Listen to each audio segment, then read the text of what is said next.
உள்ளது. ஆமென். அல்லேலூயா.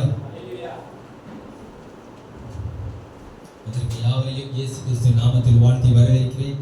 ஞாயிற்றுக்கிழமை ஆராதனை எவ்வளவு முக்கியமானது என்பது வந்து ருசித்து பார்த்தவர்களுக்கு தான் தெரியும். அல்லேலூயா. நிச்சயமாகவே தேவன் நம்மோட பேசுவார் என்று நான் விசுவாசிக்கிறேன்.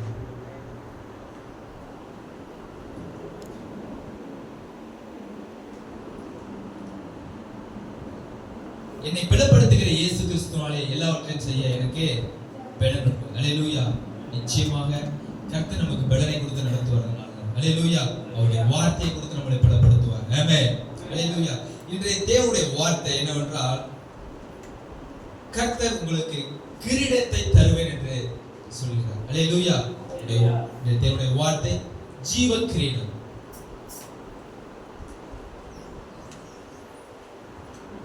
வெளிப்படுத்தின விசேஷம் 2ஆம் அதிகாரம் 10வது வசனத்தை எடுத்து ஒருத்தர் வாசிப்போம்.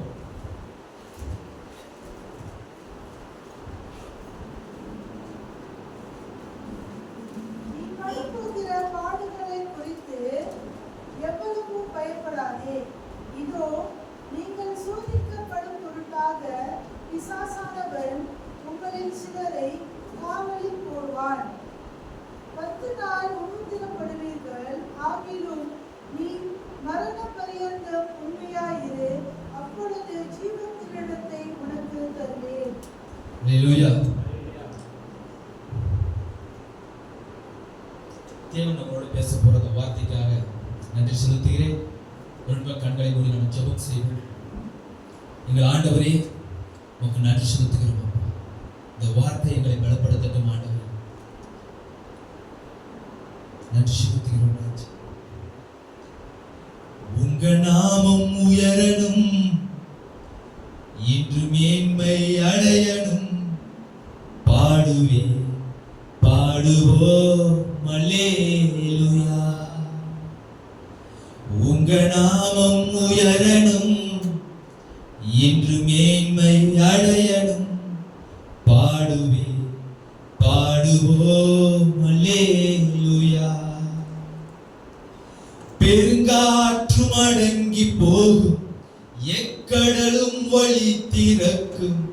உங்க நாமம் உயர்த்தும் போது கண்மலையும் கரைந்து போகும். பெருங்காற்றும் அடங்கி போகும், எக்கடலும் வழி திறக்கும். உங்க நாமம் உயர்த்தும் போது கண்மலையும் கரைந்து போகும்.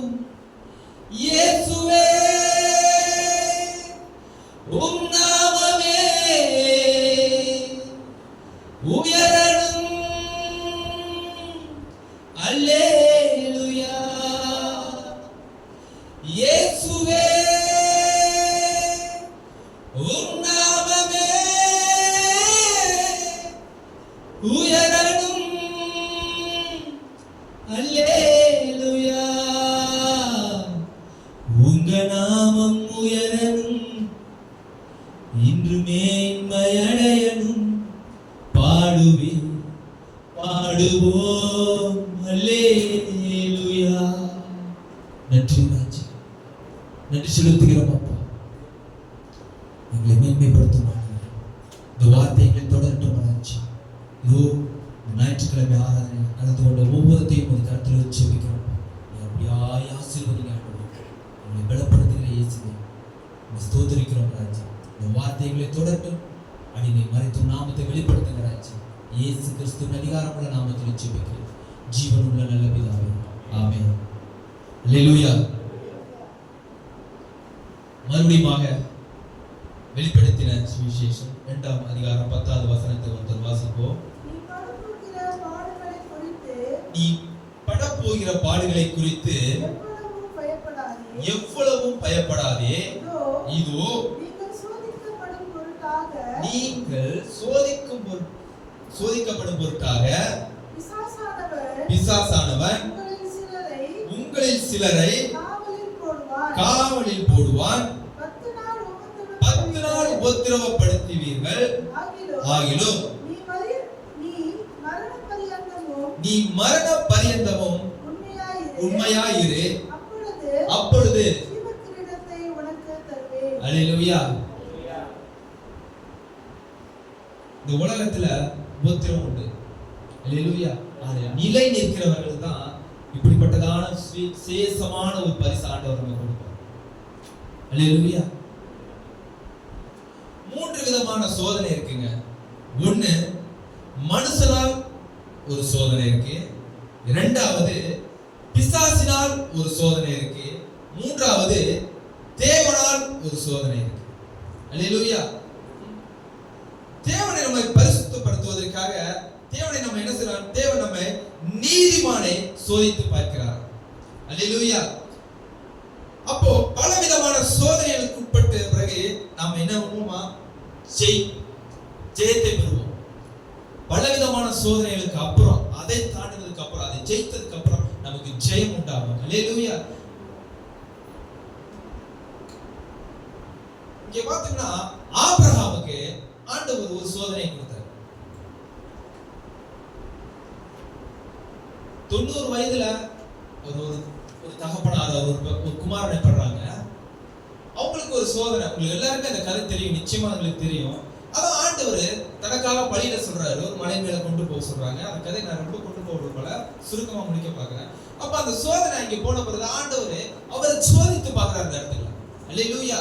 அப்ப அந்த சோதித்து பார்க்கும்போது அந்த இடத்துல கடைசியா அவருக்கு ஆண்டவரே இவர் சோதனை இவர் சொல்ற காரியங்கள் எல்லாத்தையும் ஆபிரகாம் அந்த இடத்துல செய்யும் போது தேவன் அந்த இடத்துல பெரிய ஒரு காரியத்தை அந்த இடத்துல செய்யறார். அல்லேலூயா. ஒரு அற்புதத்தை அந்த இடத்துல செய்ய நினைக்கிறார். ஆமா இல்லையா? செய்து முடித்தார். தேவனால் சோதிக்கப்பட்ட மனுஷன். இப்படி மனுஷனாலும் சோதிக்கப்பட்டவங்க இருக்காங்க, பிசாசானால அதிக பேர் சோதிக்கப்பட்டவங்களா இருக்காங்க. அல்லேலூயா. அதைத்தான் இன்னைக்கு நம்ம பார்க்க போறோம் பிரியமானவர்களே. அல்லேலூயா. உதாரணத்துக்கு யோபுவை நம்ம எடுத்துக்கொள்ளலாம். யோபு எவ்வளவு பெரிய பாடலுக்கு மத்தியில் அவர் கடந்து போனார் நமக்குலாம் தெரியும் தானே. கடைசியில் அவருக்கு பெரிய ஒரு ஆசீர்வாதம். அல்லேலூயா.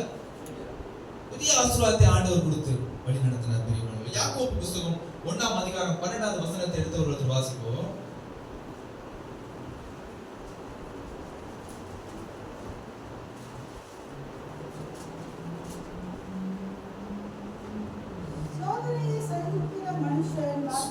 சோதனையை சகிக்கிற மனுஷன் பாக்கியவான். விளங்கின பின்பு கர்த்தர் தம்மிடத்தில் அன்பு கொள்ளுகிறவர்களுக்கு வாக்குத்தத்தம் பண்ணின ஜீவ கிரீடத்தை தருவார். ஆமென்.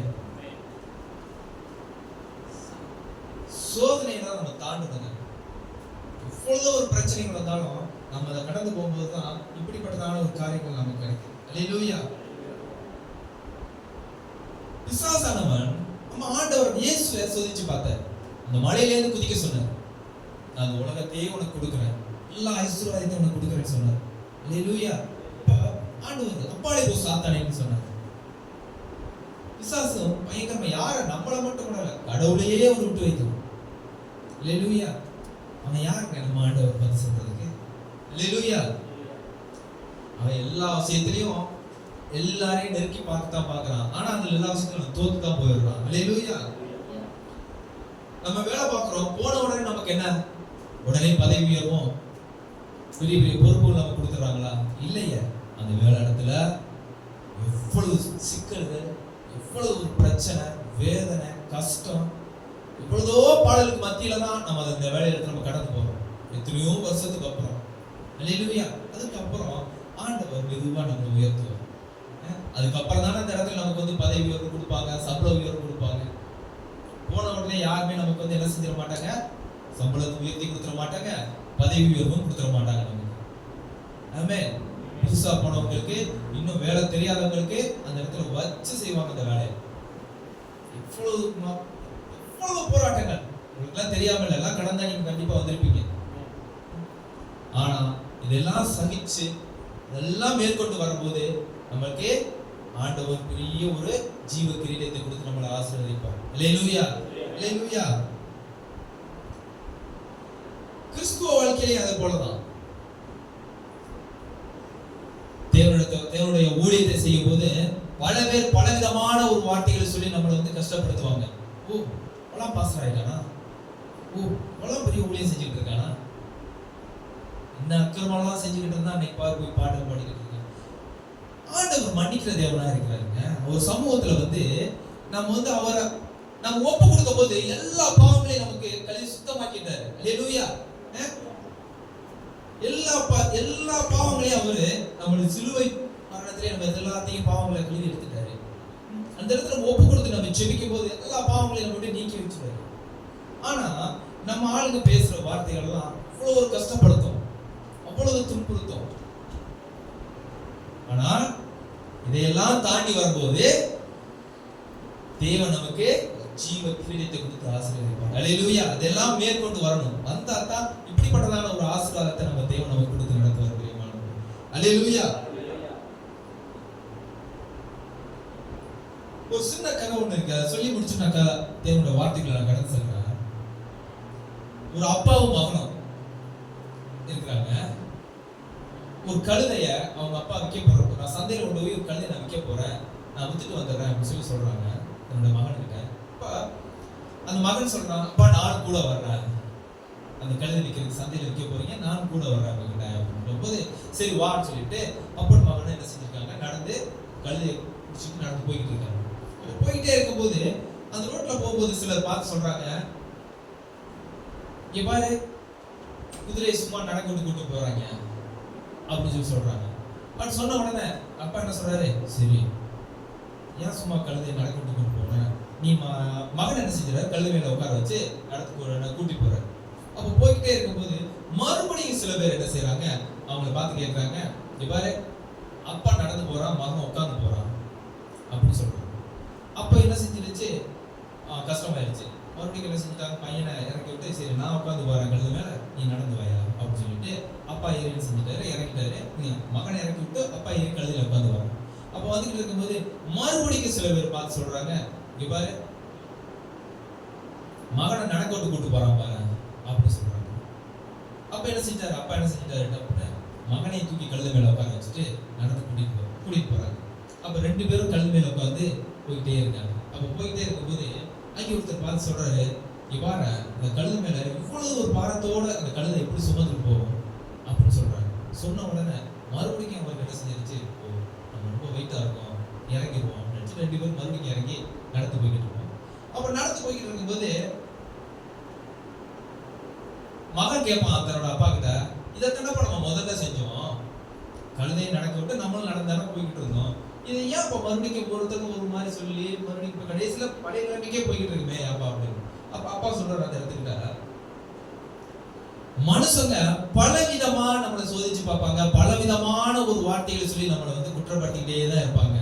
அத இந்த காதுல வாங்கி இந்த காதுல விட்டு நம்ம போயிடணும். அந்த காதுல வாங்கி இங்க வச்சுக்கிட்டே இருந்தோம்னு வச்சுங்களேன், நம்ம வாழ்க்கை வந்து குறுகி போய் அங்கேயே தான் நிற்கும், எங்கேயுமே போகாது, அங்கேயே தான் நின்றுகிட்டே இருக்கும். அப்ப சொல்றவங்க சொல்லிக்கிட்டே இருப்பாங்க. அந்த மனுஷங்க பலவிதமான காரியங்களை நம்மளை என்ன செஞ்சிருவாங்க, நெருக்கி கொண்டே தான் இருப்பாங்க அந்த வாழ்க்கையில். அல்லேலூயா. தமிழக வாழ்க்கையில் எல்லா இடத்துலயுமே இந்த பிரச்சனை இருந்துகிட்டே தான் இருக்கும். நம்மளை வாழவும் விட மாட்டாங்க. தமிழ்ல ஒரு பழமொழி சொல்லுவாங்க, வாழவும் விட மாட்டாங்க, சாவும் விட மாட்டாங்கன்னு சொல்லி ஒரு பழமொழி சொல்லுவாங்க. அது போலதான் இந்த மனுஷங்க நம்ம வசதியா இருந்தாலும் ஏசுவானுங்க, நம்ம தாழ்மையா அதாவது வசதி குறைவா இருந்தாலும் நம்மளை வந்து ஏசி கொண்டே தான். இந்த ஜனங்கள் நம்மளை எப்படி பண்றாலும் தூற்றி கொண்டே தான் இருக்கும். அப்போ நம்ம இதையெல்லாம் காதுல வாங்கி போட்டுக்கொண்டே இருக்கக்கூடாது. தேவனுடைய வார்த்தை என்ன சொல்லுதோ அந்த வார்த்தை நம்ம காதுல கேட்டு அதன்படி நடந்தோமானால் ஜீவ கிரீடத்தை நம்ம கொடுத்து தேவன் நம்மளை ஆசீர்வதிப்பார். அல்லேலூயா, அல்லேலூயா. இப்ப தேவனுடைய வார்த்தைக்கு நம்ம கடந்து செல்வோம். தேவன் நமக்காக வைத்திருக்கும் ஒரு பெரிய பரிசு என்னன்னா ஜீவ கிரீடம். அல்லேலூயா. இந்த உலகத்தில் எல்லாம் தற்காலிகம், ஆனா தேவன் நம் தரும் பரிசு நித்தியமானது. அல்லேலூயா. நமக்கு அவர் கொடுக்கிற பரிசானது என்னதுன்னா நித்தியமான ஒரு பரிசத்தை கொடுப்பார். அல்லேலூயா. இப்போ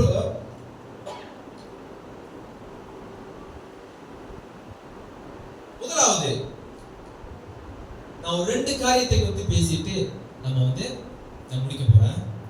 முதலாவது காரியம், சோதனை என்பது முடிவு அல்ல. அல்லேலூயா. யாக்கோபு புத்தகம் 1ஆம் அதிகாரம் 12ஆம் அதிகாரத்தை மறுபடியும் வாசிப்போம். சோதனையை சகிக்கிற மனுஷன் பாக்கியவான், அவன் உத்தமன் என்று விளங்கின பின்பு கர்த்தர் தம்மிடத்தில் அன்பு கூறுகிறவர்களுக்கு வாக்குத்தத்தம் பண்ணின தேவனாக இருக்கிறார் நமக்கு. அல்லேலூயா. அவர் நமக்கு ஜீவ கிரீடத்தை கொடுத்து நம்மளை ஆசீர்வதிப்பார் பிரியமானவர்களே. அல்லேலூயா. யாக்கோபு தன் மாமனார், அது சுருக்கமா அந்த கதையை சொல்றேன், தன் மாமன் லாபானுக்காக உழைத்தார். அல்லேலூயா. ஒப்பந்தம் என்னவென்றால் கோடுகள் புள்ளிகள் போட்ட உள்ள ஆடுகள் யாவையும் யாக்கோப்புக்காக அப்படின்னு சொல்லி அவங்க ஒரு ஒப்பந்தம் போடுறாங்க. இந்த யாக்கோப்பு பல மடங்கு பல விதமான விஷயத்துல பலப்படுத்தி ஒவ்வொரு முறையும் லாபான் அந்த ஒப்பந்தத்தை என்னன்னா மாற்றிக்கொண்டே போறாராம். அவரை வெறுமையாக்க முயன்றார். ஆனால் என்ன நடந்துச்சுன்னா ஆடுகள் யாக்கோப்புக்கு சாதகமாக பிறக்க செஞ்சாங்க நம்ம ஆண்டவர். அல்லேலூயா. அப்ப லாபான் யாக்கோப்புக்கு எத்தனை முறை விதிகளை மாற்றினாலும் தேவன் யாக்கோப்புடன் இருந்தார். அல்லேலூயா. யாக்கோப்பு மேலும் பலமடைந்தார். காரணம் ஆசீர்வாதமும் மனிதர்களிடம் இருந்து வரலைங்க. அந்த ஆசீர்வாதம் மனிதனிடமிருந்து வரல, நம்ம ஆண்டவராகிய இயேசு கிறிஸ்துவிலிருந்து அந்த ஆசீர்வாதம் அவருக்கு வந்தது. அல்லேலூயா. அல்லேலூயா. பல முறை சோதிக்கப்பட்டாலும் தேவன் யாக்கோப்புடன் இருந்தார். ஆமென். சத்தமா ஒரு அல்லேலூயா சொல்லுவேன். அல்லேலூயா. சோதனை நம்மை அழிக்க வரல, அது நம்ம என்ன செஞ்சா உருவாக்க வருது என்பதை நாம் அறிந்து கொள்ள வேண்டும் பிரியமானவர்களே. அல்லேலூயா. தங்கத்தை என்னன்னா நெருப்புல போட்டு சுத்தமாக்கும் போது அந்த தங்கம் என்ன ஆகுது, மறுபடிக்கும் விலையேற பெற்றது ஜொலிக்க ஆரம்பிச்சிருது. தங்கத்தை என்ன செய்வாங்கன்னா போட்டு எதுல போட்டு உருக்க ஆரம்பிப்பாங்க, நெருப்புல தான் போட்டு உருக்க ஆரம்பிப்பாங்க. உருக்கி அதை டிசைனமா வடிவமைத்து அதை பெண்கள் போடுறாங்க, ஆண்கள் போடுறாங்க. அது டிசைனா போடும்போது அது என்ன ஆரம்பிக்குதுன்னா அது எங்கே ஜொலிக்க ஆரம்பிக்கிறது, நம்ம கழுத்துகளையும் நம்ம உடம்புகளையும் அது ஜொலிக்க ஆரம்பிக்கிறது. அல்லேலூயா. அப்படித்தான் தேவன் நம்மளை பல விதமான பிரச்சனைகளுக்கு மத்தியிலும் போராட்டங்களுக்கு மத்தியிலையும் நம்ம கடந்து செல்லும் போது, அந்த சோதனைகளுக்கு மத்தியில கடந்து செல்லும் போது கடைசி ஆண்டவர் நம்மளை ஜொலிக்க செய்வார். அல்லேலூயா. பெரிய ஆசீர்வாதத்தை கொடுத்து ஜீவ கிரீடத்தை கொடுத்து நம்மளை ஆசீர்வதிப்பார் பிரியமானவர்களே. அல்லேலூயா. பின்பு தங்கத்தை என்ன செய்வாங்கன்னா, தங்கம் ஒரு சாதாரண ஒரு காரியம் இல்லை, எல்லாரும் விரும்பக்கூடிய ஒரு பொருளா தானே இருக்கு தங்கம். அல்லேலூயா. யாரும் வேணாம்னா சொல்லுவாங்க தங்கத்தை. இன்னைக்கு விற்கிற விலைவாசிகள் பார்க்க போனா தங்கமே இனிமே வேணாங்கிற மாதிரி ஆயிடுச்சு. நான்லாம் பார்க்கும்போது இங்க வெறும் 1850 ஒரு பவுனுக்கு நான் வந்த புதுசு, இப்போ 20 வருஷம் 850. இன்னைக்கோட விலை ஒரு பவுனை 5000 பக்கம் இருக்கு. இன்னும் நம்ம நாட்டுல இன்னும் அமெரிக்காவுக்கும் ஈரானுக்கும் நடந்துகிட்டு இருக்கு இந்த போராட்டத்துல பெரிய போர் நடந்துகிட்டு இருக்குது. இன்னும் என்ன நடக்க போகுதுன்னு இன்னும் நமக்கு தெரியல. பாஸ்டர் சொன்ன மாதிரி ஈரான்கார பொய் சொல்லிட்டு தான் இருக்கான். நானும் நிறைய விஷயத்துல அதுல போய் நான் உள்ள கவுன்ஸ் தான் பாஸ்டர் பார்த்தேன். அவன் பொய் சொல்லிட்டு தான் இருக்கான் நிறைய விஷயத்துல, ஏமாத்திக்கிட்டு இருக்கான். ஆனா அமெரிக்கா சுத்தமா காலி பண்ணிடுவான்னு நான் நினைக்கிறேன். ஆனா அந்த பொருளாதார பிரச்சனைகள் வீழ்ச்சி விழுந்துருச்சு அப்படின்னா நம்மளா என்ன ஆக போறோம்னே தெரியும். அல்லேலூயா. நம்ம கிறிஸ்துவோட வேலைகள் என்னன்னா ஜெபம் மட்டும்தான் நமக்கு ஆயுதமாக இருக்கு. அல்லேலூயா. அதை வச்சுதான் நம்ம யுத்தம் செய்ய முடியும். நமக்கு வேற ஒண்ணும் இல்லை, ஜெபம் தான் நம்மளோட ஆயுதம். பலம் கொண்டு நம்ம திட்டமானதா இருக்கும்போது தேவன் பெரிய காரியங்களை செய்து நம்மளை ஆசீர்வதிப்பார். அல்லேலூயா. அல்லேலூயா. இன்னும் ஆட்சியெல்லாம் மாறப்போகுது, நிறைய விதத்துல அரசியல் தான் மாறப்போகுது. எங்க என்ன நடக்க போகுது தெரியல. நம்ம தேசத்துகளுக்காகவும் இந்தியா தேசத்துகளுக்காக நம்ம நிச்சயமா நம்ம ஜெபித்து கொண்டுதான் ஆகணும். எந்த ஒரு பிரச்சனையும் இல்லாம இந்த தேசத்துல இந்த ஓட்டு எண்ணிக்கைலாம் நல்லபடியா முடியணும் அப்படின்னு நம்ம ஜெபிக்கணும். அல்லேலூயா. அப்போ இரண்டாவது காரியம் என்னன்னு பார்த்தா 1 பேதுரு 1ஆம் அதிகாரம் 7வது வசனத்தை ஒருத்தர் வாசிப்போம்.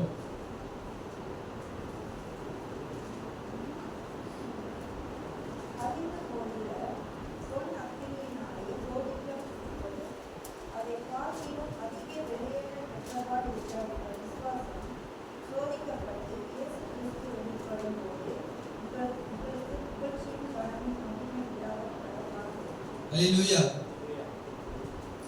அழிந்து போகிற பொன் அக்கினியினாலே சோதிக்கப்படும் அதை பார்க்கிலும் அதிக விலையேற பெற்ற தேவன் நம்மளை எதுக்கு ஒப்பிட்டு பேசுறாருன்னா, தங்கத்தை விட பொண்ணை விட அதிகம் விலையேற பெற்ற விசுவாசம். அல்லேலூயா. தேவன் நம்மளை ரொம்ப ரொம்ப ரொம்ப நேசிக்கிறாரு. பைபிள்ல சொல்லப்படுகிறது நிறைய காரியங்கள் நம்ம பார்க்க போனா எதுக்கெல்லாம் ஒப்பிட்டு நம்மளை பேசியிருக்காரு பாருங்க. விலையேறப்பட்ட உங்கள் விசுவாசத்தை சோதிக்கப்பட்டு இயேசு கிறிஸ்துவின் வெளிப்படும் போது உங்களுக்கு மகிழ்ச்சியும் கனமும் மகிமையும் உண்டாகும் காணப்படுகிறது. அல்லேலூயா. தேவன் நிச்சயமாய் நம்மளை பெரிய பெரிய காரியங்களை நம்மளை ஆசீர்வதித்து மேன்மேலும் வைப்பார் நான் விசுவாசிக்கிறேன். அல்லேலூயா. பேதுரு நினைத்தார் எல்லாமே முடிஞ்சது. ஆனா இயேசு என்ன பண்ணினார்? பேதுருவை ரிஜெக்ட் பண்ணல, வேணான்னு அவர் தள்ளி விடல. மீண்டும் அழைத்தார், என் ஆடுகளை மேய்ப்பாயாக என்று சொன்னார். போன வாரம் பாஸ்டர் பிரசங்கம் பண்ணும்போது கூட பேதுருவை பத்தின காரியங்களை சொன்னார்.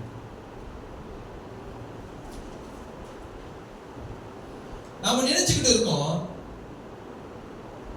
நாம விழுந்துட்டோம், இனிமே அத நாம் மேற்கொள்ள முடியாது, இனிமே நம்ம எதிர்க்க முடியாது அப்படின்னு நம்ம நினைச்சுக்கிட்டு இருக்கிறோம். அது இல்லைங்க.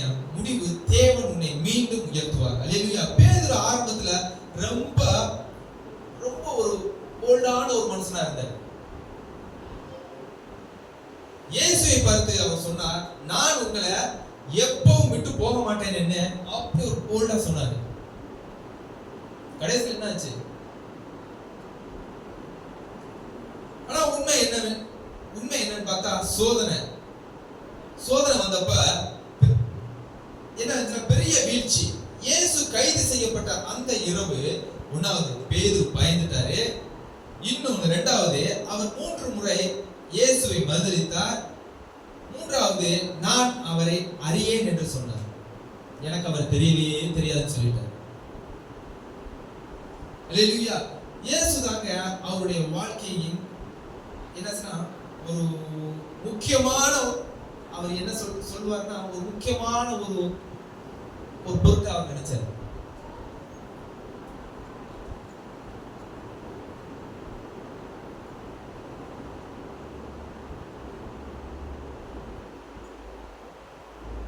பேதுரு வெளியே போன கண்ணீர் விட்டு அழுதார். இப்போ இயேசுவை அடித்து இழுத்துட்டு போகும்போது நம்மளை அவரை தெரியாதுன்னு சொல்லிட்டோம், 3 முறை அவரை நான் மறுதலிச்சு விட்டேன் அப்படின்னு சொல்லிட்டு வெளியில போய் கண்ணீர் விட்டு அழுதாராம். அப்போ ஆனா அங்க கதை முடியலைங்க. இயேசு என்ன செய்யறாருன்னா, உயிர்த்தெழுந்த பிறகு அவர் பேதுருவை சந்தித்தார். ஒன்னாவது இயேசு அவர் பேதுருவை திட்டல, அவனை நிராகரிக்கவில்லை. எனக்கு நீ வேணாம் அப்படின்னு நிராகரிக்கவில்லை. நம்ம ஒரு காரியம் நம்மளை யாராவது ஒரு இடத்துல போட்டு கொடுத்து ஒரு பிரச்சனை மாட்டி கொடுத்துட்டாங்க அப்படின்னு எந்த ஒரு பாவமே செய்யல ஆண்டவர், ஆனா அவர் தண்டனை அனுபவிச்சார். அல்லேலூயா. அதே போல இங்க இன்னைக்கு உங்களுக்கும் எனக்கும் ஒரு பிரச்சனை இல்லை, ஆனா சம்பந்தம் இல்லாத ஒரு காரியத்துல ஒருத்தர் பிரச்சனை இழுத்து விட்டு நம்மள ஒரு காரியத்துல போலீஸ் இழுத்துட்டு போனா, நம்மளுடைய நண்பர்கள், கூடவே இருந்த நண்பர்கள் எல்லாரும் என்ன செய்யறாங்க, இவனை யாருன்னே எனக்கு தெரியாது, ஏன்னா மாட்டிக்குவானே, இவனை எனக்கு யாருன்னே தெரியாது, முன்ன பின்ன பார்த்ததே இல்லை அப்படின்னு சொல்லிட்டு ஓடிடுவோம். அப்போ இப்படிப்பட்ட காரியெல்லாம் கடந்து போயிட்டு அவன் நாளைக்கு நிரபராதி அப்படின்னு சொல்லிட்டு வெளியே வந்துட்டான்னு வச்சுக்கோங்க. வெளியே வந்ததுக்கு அப்புறம் அவனை சும்மா விடுவான்னு நினைச்சீங்க? ஏண்டா அவன் கூட தான் சுத்தினேன், உங்க கூட தான் வெளியே போனோம், நல்லா சாப்பிட்டோம், நல்லா சுத்தணும், என் காசுல அவ்வளவு செலவு பண்ண உனக்கு, ஆனா என்ன தெரியாதுன்னு சொல்லிட்டிய நீ, எல்லாம் ஒரு மனசுடான்னு சொல்லிட்டு ஒன்னும் செஞ்சிருப்பான், ஒன்னும் அடிச்சிருப்பான், இல்ல வேற ஏதாவது செஞ்சிருப்பான். ஆனா ஆண்டவர் பாருங்க, எனக்கு அவனை தெரியாதுன்னு சொன்னாரு, 3 முறை மறுதலிச்சிட்டாரு. ஆனாலும் இயேசு அவரை திட்டல, உயிர் தெழுந்ததுக்கு பிறகு அவரை நிராகரிக்க கூட இல்லைங்க. மாறாக அவர் கேட்டார், நீ என்னை நேசிப்பாயா, நீ என்னை நேசிக்கிறாயா என்று 3 முறை கேட்டார். அல்லேலூயா. எத்தனை பேருக்கு சொல்லியிருக்க முடியும் இப்படிப்பட்ட ஒரு காரியத்தை? நீ என்னை நேசிக்கிறாயா? உங்கள்கிட்டையும் என்கிட்ட ஆண்டவர் தான் கேட்கிறார், நீ என்னை நேசிக்கிறாயா? நாம பல தடவை பல முறைகள் என்ன செஞ்சிருப்போம், சில காரியங்கள் நமக்கு வாய்க்கல, நமக்கு அந்த ஆசீர்வாதம் கிடைக்கல அப்படிங்கிற பிறகு நம்ம மறுதளிச்சிருப்போம். இன்னும் ஆண்டவர் என்னை ஒரு வாரத்தை ஒரு விஷயத்துல கூட என்னை ஆசீர்வதிக்கவே இல்லையே, எவ்வளவு பிரச்சனைக்கு மத்தியில் போனேன், அதுல என்னை காப்பாத்தலையே. ஹல்லேலூயா. முறுமுறுத்திருப்போம் தானே நம்ம, இல்லையே நம்மளை யாரும் சொல்லவே முடியாது. பல விஷயத்துல நமக்கு ஒரு நம்ம கிறிஸ்தவங்களா இருந்தாலும் நம்ம இந்த இடத்துல கடவுளுடைய வழிபடத்தில் இருந்து நம்ம சொல்லி கொடுத்துருக்கோம். சில விஷயத்துல நமக்கு வந்து நெருக்கடிகள் அதிகமா வரும்போது நம்ம சரீரத்துல வாழ்ந்துகிட்டு இருக்கோம், மனுஷன் தானே, சரீரத்துல வாழ்ந்துகிட்டு இருக்கோம். அந்த வேதனைகள் தாங்க முடியாத ஒரு சூழ்நிலையில சில பேர் கண்டிப்பா அப்படி சொல்லியிருப்போம். நம்ம அப்ப மனிதிருச்சிருப்போம். ஆனால் இன்னைக்கு ஆண்டவரே ஏன் பேதுருவிட்ட கேட்கறது போல, நீ என்னை நேசிக்கிறாயா? நான் உங்களை நேசிக்கிறேன் ஆண்டவரே அப்படி சொன்னாரு. சொல்லும் போது தேவ நமக்கு பெரிய காரியங்களை நமக்கு செய்வார். நமக்கும் அப்படித்தான். இன்னும் நம்மள ஆண்டவர் பத்தி கேட்கிறார், நீ என்னை நேசிக்கிறாயா? நான் உங்களை நேசிக்கிறேன் ஆண்டவரே அப்படின்னு வார்த்தை சொன்னா போதும், அவர் கூடவே வந்து நம்மளுடைய எல்லா காரியத்தையும் சுகமா எல்லா காரியத்தையும் செய்து முடிக்க வளர்வார். அல்லேலூயா, அல்லேலூயா.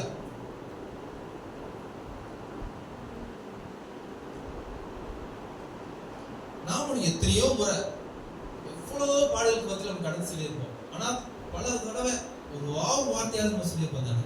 நான் நிறைய விஷயத்துல நான் கேள்வி கேட்டிருக்கேன். நிறைய பேர் சொல்லியிருக்காங்க, என்கிட்ட அந்த வார்த்தை சொல்லியிருக்காங்க. என்னன்னா, எனக்கு இந்த விஷயத்துமே நடக்கல, நல்லதே நடக்கல, அதுல இருந்து கிறிஸ்தவனா இருக்கேன், நான் புதுசா ரட்சிப்புகளே பார்த்தேன், நான் எனக்கு எந்த ஒரு காரியத்துல நடக்கல அப்படின்னு சொல்லிட்டு இருப்பாங்க. என்ன ஆண்டவரு, நான் கேள்விப்பட்டிருக்கேன். நிறைய பேர் எங்கிட்டே சொல்லியிருக்காங்க, ஆண்டவர் மறுதளிச்சிருக்காங்க பேதுருவை. ஆனா ஆண்டவர் கோபப்படல, அவரை நிராகரிக்க நீ வேணாலும் ஒதுக்கல. உயிர்த்தெழுந்து வந்ததுக்கு பிறகு கேட்கிறாரு, நீ என்னை நேசிக்கிறாயா அப்படின்னு சொல்லி. நான் உன்னை நேசிக்கிறேன் ஆண்டவரே அப்படின்னு சொன்னார். அப்போ இயேசு பேதுருவிடம் சொன்னார், என் ஆடுகளை மேய்ப்பாயாக.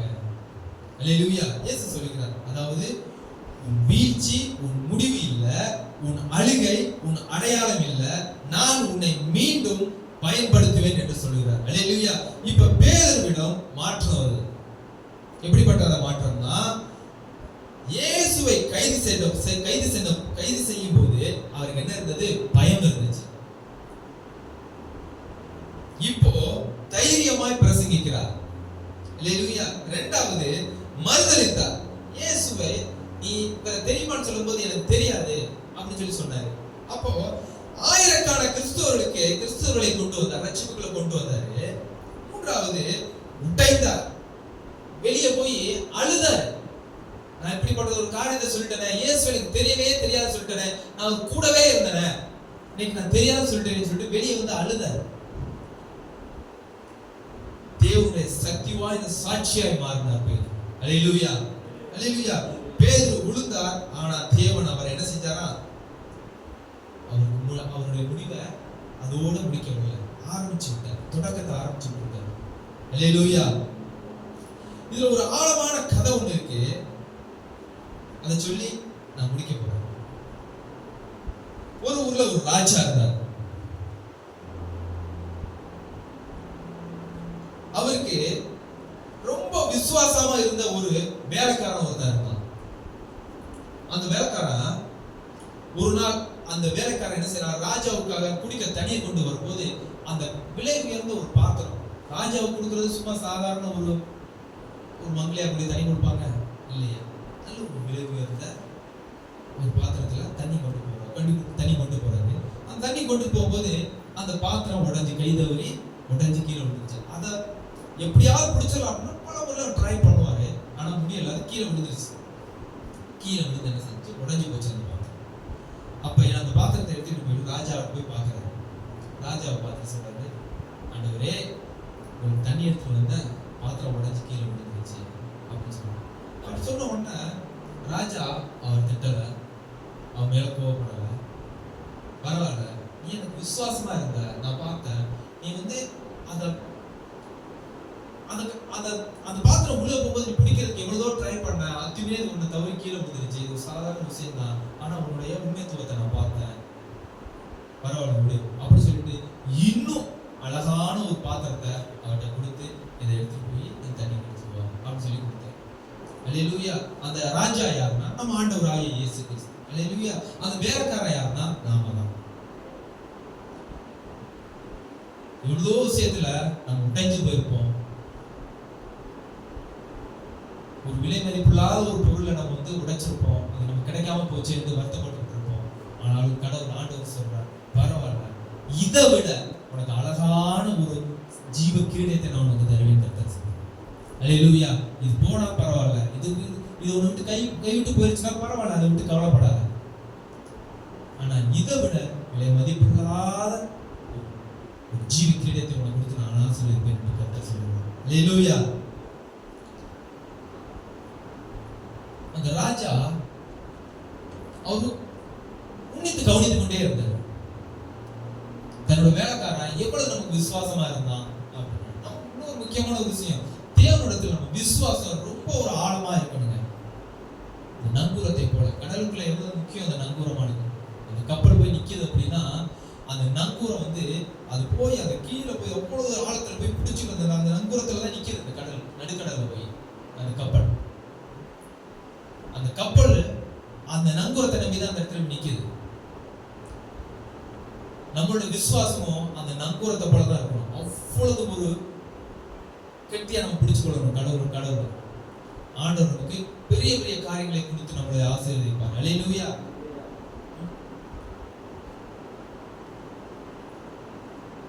நம்ம வாழ்க்கை சில நேரத்துல உடைந்து போன கிண்ணத்தை மாதிரிதான் இருக்கும். ஆனா அது திரும்பவும் ஆண்டவர் புதிதாய் ஒரு அழகான ஒரு பாத்திரமாய் நம்மளை பயன்படுத்த அவர் வல்லவராக இருக்கிறார். அது வேலை இடமா இருந்தாலும் சரி, அது நம்மளோட ஊழியமா இருந்தாலும் சரி, எல்லா விஷயத்திலையும் ரெண்டு விஷயத்திலையும் நம்ம உடைந்து போன பொருளை தான் ஆண்டவர் மறுபடியும் அதை சேர்த்து இன்னும் ஒரு அழகாய் நம்மளை வடிவமைக்க அவர் வல்லவராக இருக்கிறார். அல்லேலூயா. நம்ம எதுல உடைந்து போனோமா கவலையே பட வேண்டாம்.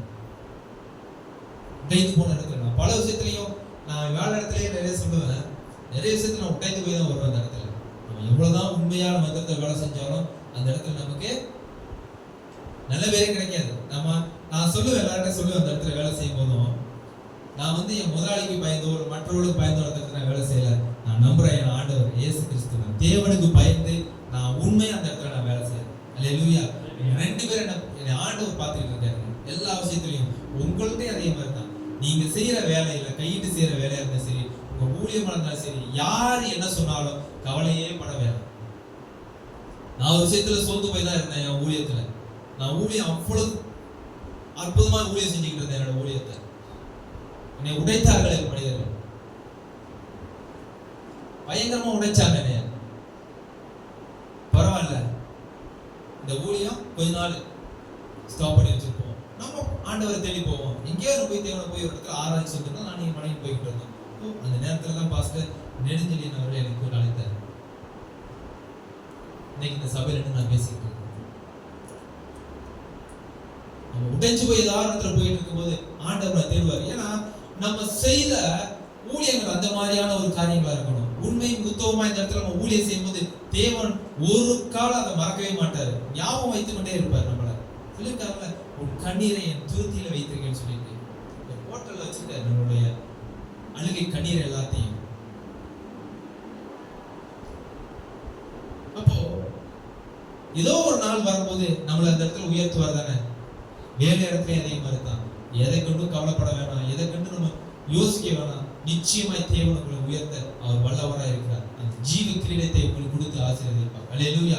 சிரசின் மேல் வைத்து உங்களை அழகுபடுத்துவோம். அல்லேலூயா. யோபுவின் வாழ்க்கையில நான் ஆரம்பத்தில் சொன்ன போல யோபுடைய வாழ்க்கையில் நடந்த சோதனை, அவருக்கான சோதனை வந்ததுக்கு அப்புறமா நமக்கு வரும்போது எப்பேற்பட்ட ஒரு சோதனையா இருந்தது. அல்லேலூயா. அந்த சோதனையெல்லாம் கடந்து வந்தார். மனைவியால் ஒதுக்கப்பட்டாங்க, நண்பர்களால் புறக்கணிக்கப்பட்டாங்க, சொத்து சுகம் எல்லாம் அவர்கிட்ட போனது. ஆனா ஆண்டவர் அவரை விட்டு கொடுக்கவே இல்லை. இந்த விஷயத்துல அங்கேயும் பிசாசானவன் தான் சோதிக்கப்படுறான். ஆண்டவர்கிட்ட அனுமதி கேட்டு அந்த காரியத்தை செய்யறான். அப்போ யோபு பல மடங்கு அல்லேலூயா அழகா இன்னும் அழகாய் அவர் ஆண்டவர் ஆசீர்வதித்தார். நம்மளையும் அப்படித்தான் ஜீவ கிரீடத்தை கொடுத்து ஆசீர்வதித்து நம்மளை மேலும் பல சோதனைகளுக்கு மத்தியில நம்மளோட சாதனை படைக்க தேவன் நம்மளை உயர்த்துவார். அல்லேலூயா. விசுவாசத்தோட காத்திருக்கோம், நமக்கு ஆண்டவர் ஜீவ கிரீடத்தை கொடுப்பார். ஆமென். அல்லேலூயா. நன்றியோட ஜெபிப்போம்.